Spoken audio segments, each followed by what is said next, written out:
देखिए ये जो वीडियो है स्पेशली डिफाइन किया गया है जावा बीन्स लाइब्रेरी को डिफाइन करने के लिए और कैसे जावा बीन्स क्लास को क्रिएट करते हैं और उसके अंदर एग्जिस्टिंग कंटेनर वेरिएबल्स को यूज़ करते हैं। तो ये जो प्रोग्राम है ये डिफाइन किया गया है फॉर वोटिंग के लिए। तो इसके अंतर्गत है कि फुल नेम लेना है, एड्रेस लेना है, एज लेना है, यानी हमारे पास ये 3 वेरिएबल्स हैं जिस वेरिएबल का यूज करके जावा बीन्स के हेल्प से हम लोग क्या करेंगे, तो इसे स्पेशली डिफाइन करेंगे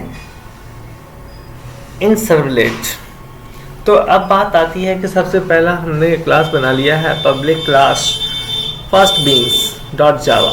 इस नाम के क्लास में हमने डिफाइन कर दिया string full name, string types का एड्रेस और इन टाइप का एज। अब इसमें पब्लिक फर्स्ट बीन्स इसका डिफ़ॉल्ट कंस्ट्रक्टर हो गया। अब इसमें हम लोग get full name, return full name, फिर public string get address, return address, public int get age, ये इंटीजर टाइप से रिटर्न करेगा। यानी जहाँ भी हम लोग इस वेरिएबल्स को यूज़ करेंगे गेटर और सेटर का, तो डेफिनेटली हमें उसका डेटा टाइप लेने की ज़रूरत नहीं होगी, वो डेटा टाइप इस बीन्स क्लास से ही स्पेसिफाई करेगा। अब देखिए फिर ये तीनों हो गया हमारा किस लिए, गेट फुल नेम गेटर का काम करेगा, get address getter and get age getter का काम करेगा, सेट फुल नेम ये फुल नेम को सेट करने के लिए यानी वैल्यू असाइन करने के लिए, यहाँ एड्रेस असाइन करने के लिए सेल्फ असाइनमेंट वेरिएबल्स के रूप में यहाँ पे यूज़ हो रहा है, और ये इंटीजर के लिए। यानी कि अगर हमारे पास 10 वेरिएबल्स हैं तो डेफिनेटली 20 डिफाइन करने होंगे, 10 गेटर और 10 सेटर। एक रिटर्न करेगा और दूसरा स्टोर करेगा। अब देखिए बात आती है कि इसका यूज हम कैसे करेंगे। तो यूज करने के लिए हम लोग क्या करते हैं, तो यहाँ पर एक पहले फॉर्म डिफाइन करते हैं। index.html मैंने एक फॉर्म ले लिया, फॉर्म के टॉप में राइट कर दिया eligibility for vote, H1 heading type का है, और इसमें फॉर्म नेम FRM एक्शन में सर्वलेट फाइल स्टूडेंट लिया, मेथड पोस्ट। अब ये स्टूडेंट को डिफाइन करना होगा क्योंकि एक्शन जैसे ही यहाँ सबमिट करेंगे तो ये एक्शन में चला जाएगा। Servlet class loader file student को सर्च करेगा जिसकी पाथ स्पेसिफाई करेगा कौन, तो web.xml फाइल। देखिए ये web.xml file student class loader को फाइंड कर रहा है और ये लोड करेगा। लोड करने के बाद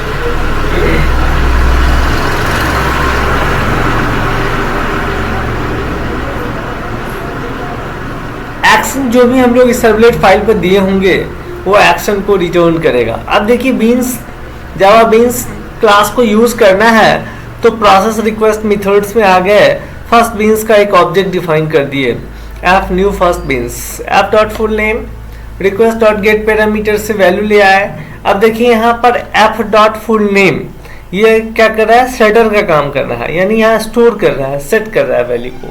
तो इस समय में इस सिचुएशन में ये जो कॉल करेगा जावा बीन्स से वो सेट फुल नेम को कॉल करेगा और वैल्यू को स्टोर कर देगा किस वेरिएबल में, तो फुल नेम में। फिर क्या है कि नेक्स्ट वन हम लोग यूज करेंगे एड्रेस का, सिमिलरली सेट एड्रेस को कॉल करेगा और ये सेट एज को कॉल करेगा। अब इस वैल्यू को हमें डिस्प्ले करना है, तो डिस्प्ले करने के लिए आउट डॉट प्रिंट है ln name F dot full name F dot address F dot age, ये तीनों इनपुट की वैल्यू को सर्वलेट डिस्प्ले कर देगा। अब है कि कंडीशन चेक करने हैं, तो हमने लगा दिया यहाँ पर कंडीशन के लिए if F dot age greater than equal 18 eligible for vote otherwise not eligible for vote. अब आते हैं हम लोग इसको एग्जीक्यूट करते हैं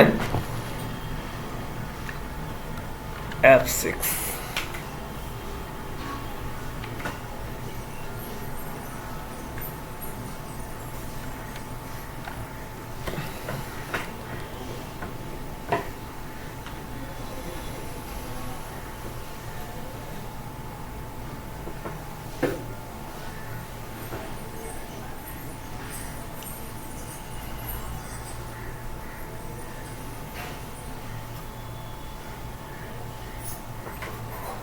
ये सर्वर को ऑन कर रहा है।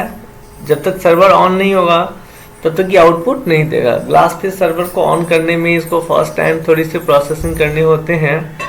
ये सर्विसेज को स्टार्ट करता है ताकि प्रॉपर रिक्वेस्ट एंड रिस्पॉन्स कर सके। जो क्लाइंट्स हमारा है, जो हमारा HTML वेब ब्राउज़र में पेज ओपन होगा वो क्लाइंट है, और उस क्लाइंट्स के रिक्वेस्ट को रिसीव करने और रिस्पॉन्ड करने के लिए ये जो हमारा सर्वर है ग्लासफिश या कोई भी सर्वर होगा, तो सबसे पहले क्या करता है, तो टाइम टेकिंग करता है अपने सर्विसेज को ऑन करने के लिए। और जब तक उसके सर्विसेज ऑन नहीं होते हैं तब तक वो प्रॉपर वर्क नहीं करता है। इसीलिए देखिए यहाँ पर ये सर्विसेज को ऑन किया,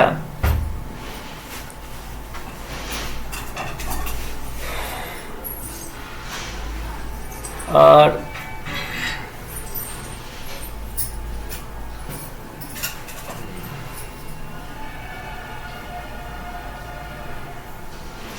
ये देखिए फॉर्म आ गया हमारे पास। यहाँ पर हमने पुट कर दिया नेम,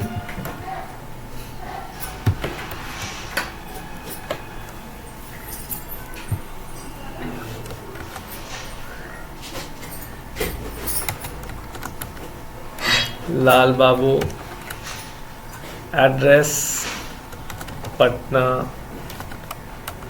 एज 20, देन सबमिट। जैसे यहाँ सबमिट करेंगे तो ये देखिए सर्वलेट क्लास लोडर यहाँ सर्वलेट को लोड कर रहा है वेब कंटेनर में, और आपको प्रॉपर आउटपुट दे रहा है नेम, फिर एड्रेस, फिर एज, और ये चूंकि 18 से एज ग्रेटर है इसलिए दिखा रहा है eligible for vote.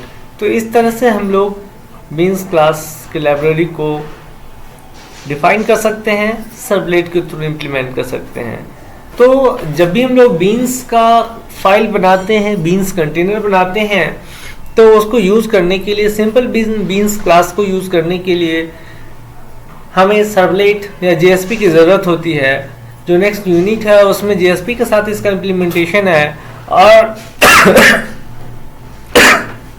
Fourth unit में जो इम्प्लीमेंटेशन है वो बेसिकली यहाँ पर सिंपल इम्प्लीमेंट किया गया है थ्रू द सर्वलेट के थ्रू यहाँ है। और नेक्स्ट यूनिट में हमारे पास दिया है कि JSP के थ्रू कैसे हम लोग इसको इम्प्लीमेंट कर सकते हैं।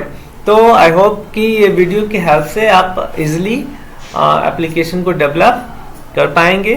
Thank you.